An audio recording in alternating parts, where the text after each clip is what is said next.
Pasakay na nga ako ng tricycle, sakto naman dumating yung mga bata galing sa school, kaya naman napasama na rin sila dito sa aking pupuntahan. Una kong dinaanan sa New One kasi may bibilhin sana ako na sa Laan, kaya lang wala naman sa kanila, hindi available. Kaya dumiretso na rin ako dito sa LCC, and then tinanong ko muna sila kung gusto ba nila munang kumain at opo, daman daw. Kakain muna sila ng kanilang paboritong fries. At eto nga, bigla kami nagulat at nandito na si Ivory bigla. Kanina lang ay naghatid siya sa amin kasama dun sa tricycle. Nag-check na nga rin pala ako dito ng mga alak kasi nga magbi-mix ako. Feeling bartender yan. Hindi, charot lang.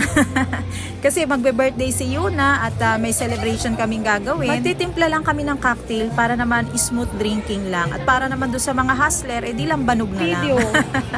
Walang ayun nga pala yung tubig. At dahil kumain nga sila kanina at may natira silang tubig, ay inihabili na lang muna namin yung mineral water nila doon sa tindahan. Kasi tinamad nang maghabilin doon sa baggage counter. At eto na, dahil nakamotor sila, kami naman ay maglalakad lamang. Ako na lang Oh, let's go na. Mag-walk na tayo. Pauuna pa yan sila sa atin. Bye! Ingat! Oh. Naglalakad na eh. Ay, bye! Oh, sandaan. Diretso.